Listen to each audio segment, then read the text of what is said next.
Hey, welcome. This is the first walkthrough video for Loraverse. I'm going to run a super simple test project end to end so you can see how the workflow actually feels. We'll go through character DNA, portraits, environment DNA, expressions and poses, and then finally scene coverage, all with continuity. For this walkthrough, I'm keeping it straightforward. One character, one environment, one small scene. Let's do a man on a rooftop at sunset. The first step is character DNA. Think of DNA as the source of truth for identity, not the final image. I'm going to lock in the key traits that matter, and I'm not going to over-describe everything because we want it reusable. Cool, now that we have the DNA, let's generate some portraits. The point of portraits here is basically a clean reference. I'm not reprompting who he is every time, I'm sampling from the same identity DNA that we set, picking different models that are available to me, picking different mediums that are available to me. All right, next is environment. Same process. First we set the DNA, but for a location. This is me defining the rooftop as a consistent place, vibe, lighting, materials, the general world rules. We generate with the AI co-writer. It'll fill in all the details. So the identity, world, visual, and then anchors. And then we go to the environment generator. Again, same process. We select our environment. We select our visual medium. In this case, we'll leave it to photorealism.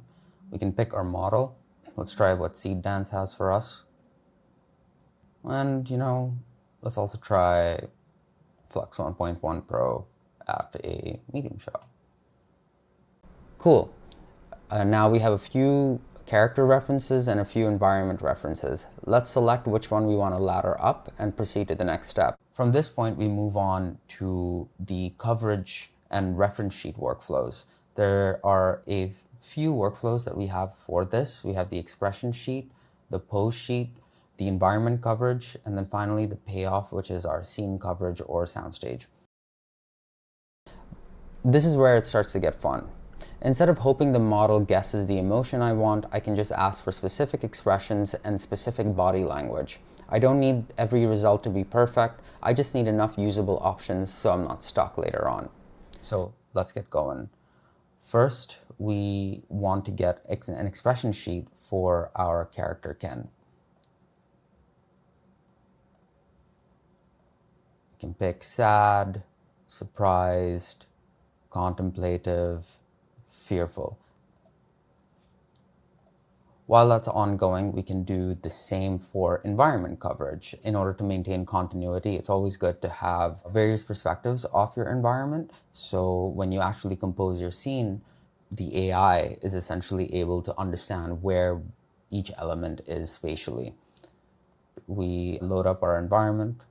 So we give it, say, the reference we like.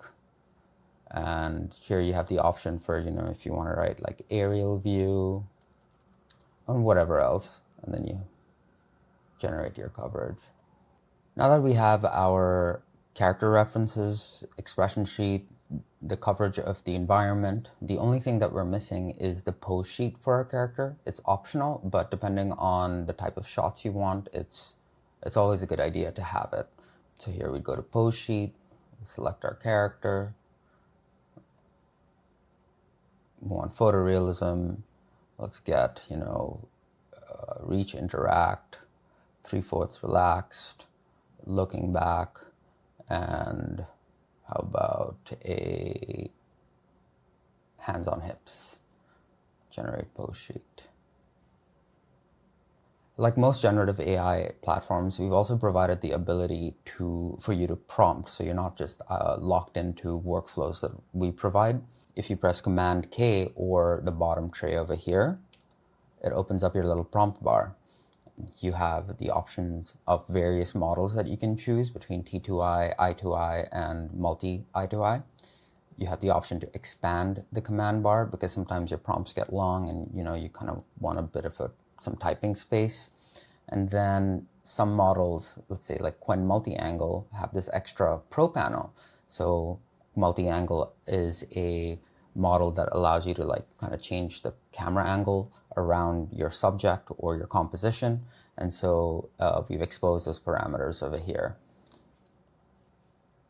All right, so now we have our environment references, character references, our pose sheet. Let's just shortlist them all so we have a nice clean workspace to work in. And now finally, for the payoff, our soundstage and scene coverage workflows. Same character, same rooftop, but now we're generating shots and directing action beats. Let's first try the soundstage composer. What this does is you are able to load in your character. You bring in your references. In this case, it would be the expression sheet and pose sheet. You bring in your rooftop view and you say whatever you want to describe, whether it's a narrative beat or, in this case, a medium shot of Ken contemplating what his next steps would be in life while admiring the view from the rooftop. Cinematic photorealism, compose your scene. Say if you have two characters, you can press duo mode, load in another character, kind of describe what you want. And voila, there you go. In 12 generations, you've already gotten to your first frame. You've composed your character and your environment into a cohesive scene. But we have one more trick up our sleeve that we'd like to share, which is our scene coverage workflow. This allows you to export out a panel of 4. So we follow the same process. We load up our character references, we load up the environment reference, and then we give it a small action beat. Ken stands near the edge of the rooftop, looking out over the city, still reflective as if he's lost for a moment.